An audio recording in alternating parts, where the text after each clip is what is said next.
ओम शांति। आज 31 दिसंबर 2022 के साकार मधुर महावाक्य हैं। आज अव्यक्त मिलन दिवस भी है। आज हम सब संध्या काल में अव्यक्त बाप दादा से मुलाकात करेंगे। 5 से 6 आदरणीय सूर्य भाई साहब प्रभु मिलन की तैयारी पर बहुत सुंदर क्लास कराएंगे। हम सभी डायरी पेन लेकर बैठेंगे, सुबह से ही मौन में रहेंगे कि आज बाबा मुझसे मिलने आ रहे हैं। बाबा जो कुछ कहेंगे वो मुझे करना ही है। आज 2022 का ये लास्ट डे है। हम अपने पूरे वर्ष का चार्ट कैसा रहा, उसकी ओवरऑल रिजल्ट कि मैं अपने चार्ट से संतुष्ट हूँ या नहीं, ज़रूर भेजेंगे। कुछ एक गॉडली स्टूडेंट्स ने भेजा भी है, उन्हें बहुत बहुत मुबारक, शुभकामनाएं। 2022 में जो भी हमारी कमियां कमज़ोरियां रही, भूलें रही, आज बाबा से उनकी क्षमा ले लेंगे और अपनी कमज़ोरियों को 2023 में लेकर नहीं जाएंगे। उसके लिए दृढ़ता भरा संकल्प करेंगे। जहाँ दृढ़ता है वहाँ सफलता है। संगम युग असंभव को भी संभव करने का युग है। तो तपस्या के द्वारा हम अपनी कमजोरियों को मिटाएंगे और 2023 के लिए बहुत सुंदर प्लानिंग करेंगे कि 2023 में हमें हर कर्म बाप समान प्रसन्नता से करने हैं, खुशी से करने हैं, खुश रहकर खुशियाँ बांटनी हैं। आज बहुत सुंदर बात बाबा पक्की करा रहे हैं कि आप बच्चों को कभी भी मुरली मिस नहीं करनी है। जो बच्चे चलते चलते पढ़ाई छोड़ देते हैं वो अपना बहुत बड़ा नुकसान करते हैं। उन्हें पश्चाताप करना पड़ेगा। बाबा बहुत दूर से पढ़ाने के लिए आते हैं तो रेगुलर पढ़ना है। कई बच्चे पढ़ाई पर इतना अटेंशन नहीं देते। बाबा ने कहा सेंटर पर क्लास जमानी है तो माताओं को भी खड़ा करना है, उनको भी सेवा करने के योग्य बनाना है। जो जो नहीं आते हैं उनको पूछना है कि वो क्यों नहीं आते हैं। ऐसे नहीं कि उनको ऐसे ही छोड़ दो। बाबा रजिस्टर चेक करते हैं। न आने वालों को सावधान करना है कि कभी भी बाबा की पढ़ाई को छोड़ना नहीं, रेगुलर पढ़ाई जरूर करनी है। शिव जयंती बहुत बड़ा त्यौहार है, आपके लिए बहुत बड़ा दिन है। इस त्यौहार को धूमधाम से मनाना है, सबको बाबा का परिचय देना है। साथ साथ बाबा ने कहा कि आप बच्चों को यहाँ वनवाह में रहना है, क्योंकि आप सत्युगी दुनिया में जाने की तैयारी कर रहे हो, तो यहाँ कोई भी शौक नहीं रखने हैं। सुनते हैं बाबा के मधुर बोल। बाबा कहते हैं, मीठे बच्चे, तुम्हें शिव जयंती का त्यौहार बड़ी धूमधाम से मनाना है। ये तुम्हारे लिए बहुत बड़ा खुशी का दिन है। सबको बाप का परिचय देना है। तुम्हें शिव जयंती का त्यौहार बड़ी धूमधाम से मनाना है। ये तुम्हारे लिए बहुत बड़ा खुशी का दिन है। सबको बाबा का परिचय देना है। क्वेश्चन है, कौन से बच्चे अपना बहुत बड़ा नुकसान करते हैं, घाटा कब पड़ता है? जो बच्चे चलते चलते पढ़ाई छोड़ देते हैं वो अपना बहुत बड़ा नुकसान करते हैं। बाबा रोज़ इतने हीरे रतन देते हैं, गुह्य पॉइंट्स सुनाते हैं। अगर कोई रेगुलर नहीं सुनते हैं तो घाटा पड़ जाता है, नापास हो जाते हैं, स्वर्ग की ऊंची बादशाही गवा देते हैं, पद भ्रष्ट हो जाता है। गीता रात की राही थक मत जाना, सुबह की मंजिल दूर नहीं। ओम शांति। ये रात और दिन मनुष्यों के लिए है, शिव बाबा के लिए रात और दिन नहीं है। ये तुम बच्चों के लिए है, मनुष्यों के लिए है। ब्रह्मा की रात, ब्रह्मा का दिन गाया जाता है। शिव का दिन, शिव की रात ऐसा कभी नहीं कहा जाता। सिर्फ एक ब्रह्मा भी नहीं कहा जाएगा। एक की रात नहीं होती, गाया जाता ब्राह्मणों की रात। जानते हो, अब ये भक्ति मार्ग का अंत, साथ साथ घोर अंधियारे का अंत। बाबा कहते मैं आता ही तब हूँ जब ब्रह्मा की रात होती है। तुम अब सवेरे के लिए चलने लगे हो। जब तुम ब्रह्मा की संतान बनते हो तब तुम्हें ब्राह्मण कहा जाता। ब्राह्मणों की रात पूरी हो, देवताओं का दिन शुरू होता है। ब्राह्मण जाकर देवता बनेंगे। इस यज्ञ से बहुत बड़ी बदली होती है। पुरानी दुनिया बदलकर नई होती है। कलयुग है पुराना युग, सतयुग है नया युग। फिर त्रेता 25% पुराना, द्वापर 50% पुराना। युग का नाम ही बदल जाता। कलयुग को सब पुरानी दुनिया कहेंगे। ईश्वर कहा जाता बाप को, जो ईश्वरीय राज्य स्थापन करते हैं। बाबा कहते मैं कल्प कल्प संगम युग पर आता हूँ। टाइम तो लगता है ना, यूँ तो 1 सेकंड की बात है, लेकिन विक्रम विनाश होने में समय लगता है, क्योंकि आधा कल्प के पाप सिर पर हैं। बाप स्वर्ग रचता है तो तुम बच्चे भी स्वर्ग के मालिक बनेंगे। सिर पर जो पापों का बोझा है उसको उतारने में टाइम लगता है, योग लगाना पड़ता है। अपने को आत्मा जरूर समझना है। आगे जब बाबा कहते थे तो जिस्मानी बाप याद आता था। अब बाबा कहने से बुद्धि ऊपर चली जाती है। आगे बाप कहने से जिस्मानी बाप याद आता था, अब बुद्धि ऊपर निराकार बाबा पे चली जाती।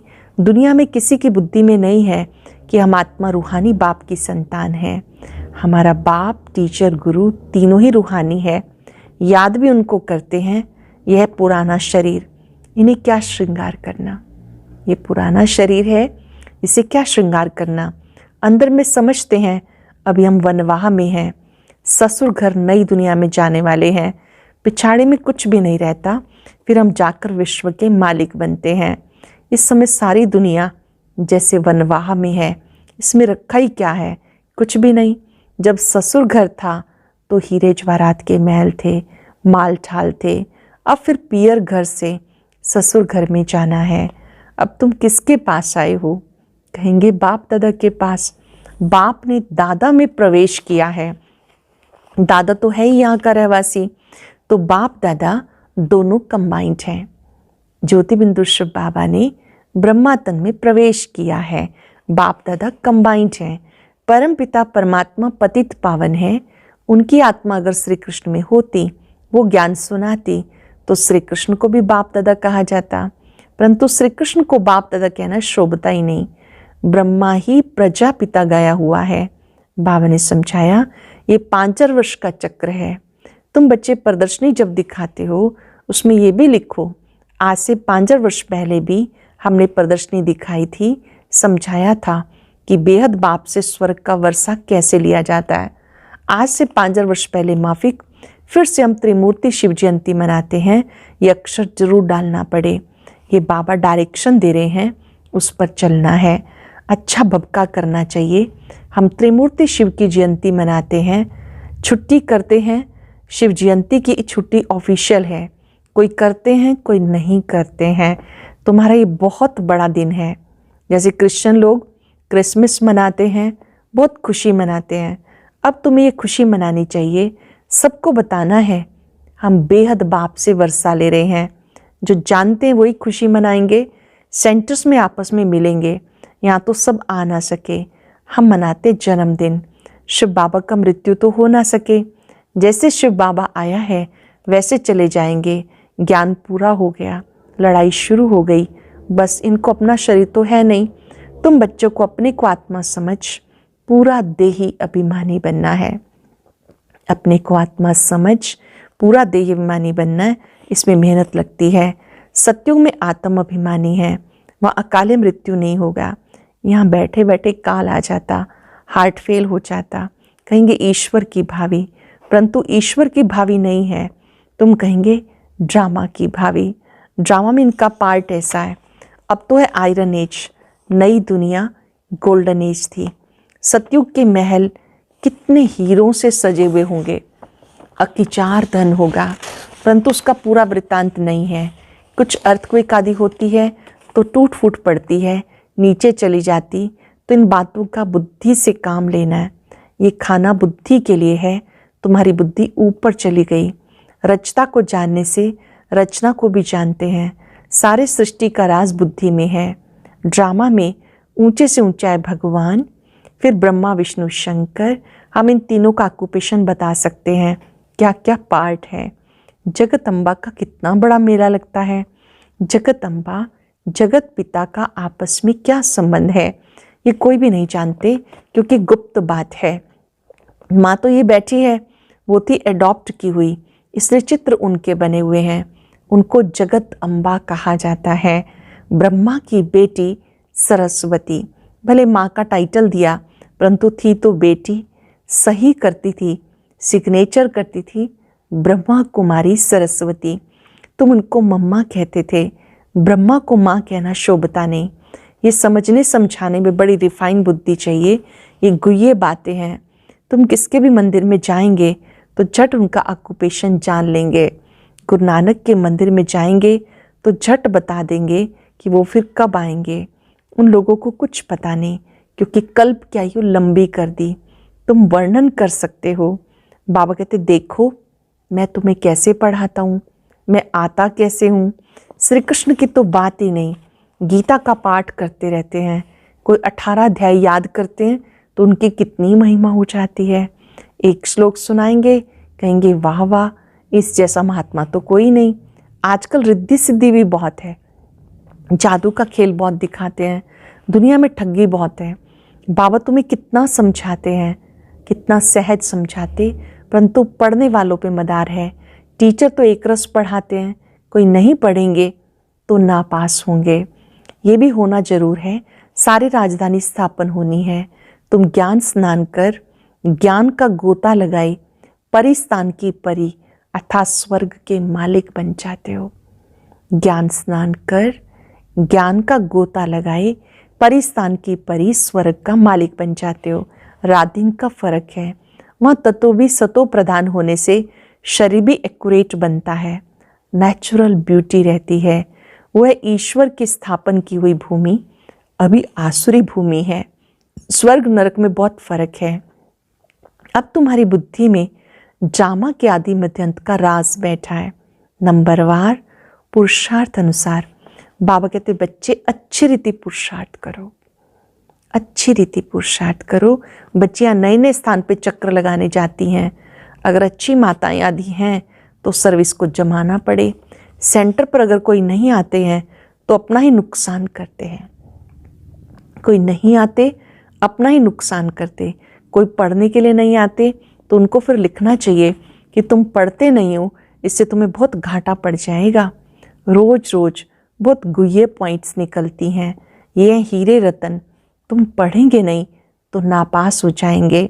इतनी ऊंची स्वर्ग की बादशाही गवा देंगे। मुरली रोज सुननी चाहिए।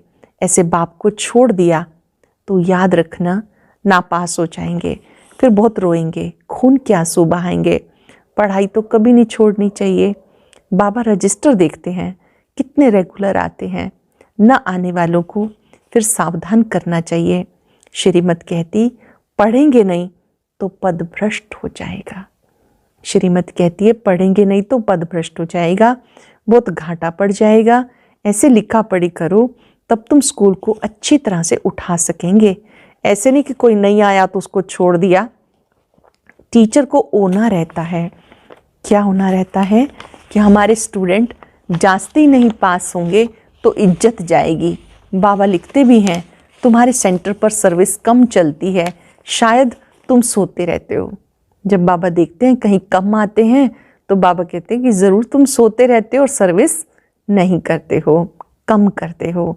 अच्छा, मीठे मीठे सिक्के लदे बच्चों प्रति माता पिता बाप दादा का याद प्यार गुड मॉर्निंग। रूहानी बाप की रूहानी बच्चों को नमस्ते।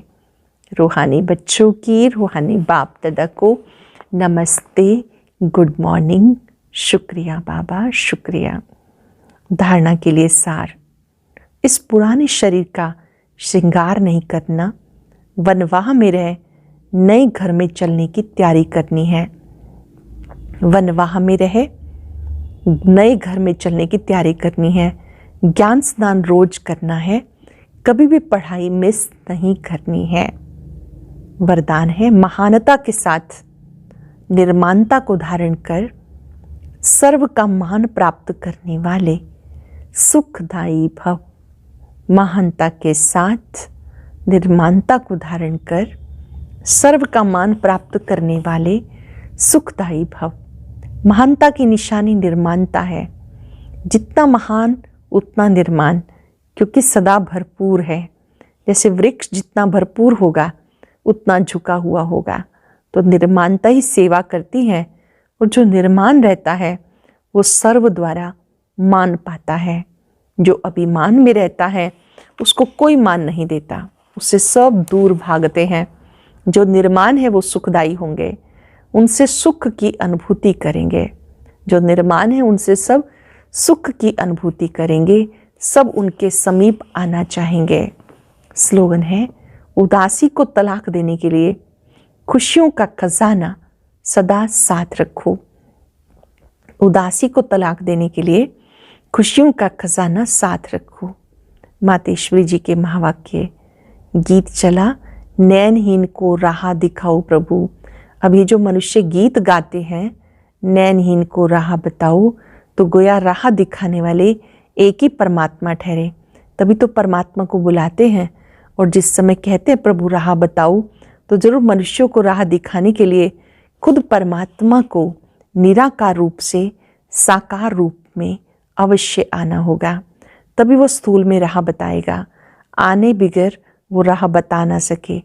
अब मनुष्य जो मूंझे हुए हैं, उन मूंझे हुए को राह चाहिए, इसलिए परमात्मा को कहते हैं नैनहीन को राह दिखाओ प्रभु। इसको ही फिर खिवैया कहते हैं, जो उस पार 5 तत्वों की बनी जो सृष्टि है, इससे पार कर उस पार 5 तत्वों से पार छठा ब्रह्म तत्व अखंड ज्योति महातत्व वहाँ ले चलेंगे। तो परमात्मा भी जब उस पार से इस पार आए तभी तो ले चलेगा। तो परमात्मा को भी अपने धाम से आना पड़ता है, तभी परमात्मा को खिवैया कहते हैं। वही हम आत्माओं को, आत्मा रूपी नाव को पार ले जाते हैं। अब जो परमात्मा के साथ योग रखता है उनको साथ ले जाएगा। बाकी जो बच जाएंगे वो धर्मराज की सजाएं खाकर बाद में मुक्त होते हैं। कांटों की दुनिया से ले चलो फूलों की छाव में। अब ये बुलावा सिर्फ परमात्मा के लिए है। जब मनुष्य अति दुखी होते हैं तो परमात्मा को याद करते हैं, परमात्मा इस कांटों की दुनिया से ले चलो फूलों की छाँव में। इससे सिद्ध है कि जरूर वो भी कोई दुनिया है। अब ये तो सब मनुष्य जानते हैं कि अब का जो संसार है ये कांटों से भरा हुआ है, जिस कारण मनुष्य दुख और अशांति को प्राप्त कर रहे हैं, और याद फिर भी फूलों की दुनिया को करते हैं। जरूर वो भी कोई दुनिया होगी जिस दुनिया के संस्कार आत्मा में भरे हुए हैं। अब ये जो हम कहते हैं दुख अशांति सब कर्म बंधन का हिसाब किताब है। राजा से लेकर रंक तक हर एक मनुष्य मात्र इस हिसाब में पूरे जकड़े हुए हैं। इसलिए परमात्मा तो खुद कहते हैं अब का संसार कलयुग है, तो वो सारा संसार कर्म बंधन का बना हुआ है। आगे का संसार सतयुग था, जिसको फूलों की दुनिया कहते हैं। अब वो है कर्म बंधन से रहित जीवन मुक्त देवी देवताओं का राज्य, जो अब नहीं है। अब ये जो हम जीवन मुक्त कहते हैं, इसका मतलब ये नहीं कि हम कोई देह से मुक्त थे, उनको कोई देह का भान नहीं था, मगर वो देह में होते हुए दुख को प्राप्त नहीं करते थे। गोया वहाँ कोई भी कर्म बंधन का मामला नहीं था। वो जीवन लेते, जीवन छोड़ते, आदि मध्यंत सुख को प्राप्त करते थे। तो जीवन मुक्ति का मतलब है जीवन होते कर्मातीत। अब ये सारी दुनिया 5 विकारों में जकड़ी हुई है, मानो 5 विकारों का पूरा पूरा वास है, परंतु मनुष्य में इतनी ताकत नहीं जो इन भूतों को जीत सके। तब परमात्मा आकर इन 5 भूतों से छुड़ाते हैं और भविष्य प्रारब्ध देवी देवता पद प्राप्त कराते हैं। आज चलते फिरते बहुत प्यार से बाबा का आह्वान करते रहेंगे। मैं भाग्यवान आत्मा हूँ जो बाबा मुझसे मिलने आ रहे हैं। मैं सुखदायी आत्मा हूँ। अपने मस्तक में भ्रिकुटी में विराजमान सुखदायी आत्मा का दर्शन करें। बाबा ने मुझे, सुखदाता ने मुझे सुख देना सिखाया है। ये अलौकिक सुख निर्माणता में है। निर्माणता ही महानता है। प्यारे बाबा, आपने मुझे सबको मान देना सिखाया। मान शान की इच्छा से परे रहकर सेवा करना सिखाया। सुखदायी बनाया। मैं आत्मा आपसे वायदा करती हूं कि मैं हर सेवा निर्माण बनकर करूंगी, सबको सुख दूंगी। मैं भाग्यवान हूं, आप मुझे आज नजरों से निहाल करने के लिए आ रहे हैं, शक्तियां देने आ रहे हैं। शुक्रिया, शुक्रिया। ओम शांति, शांति।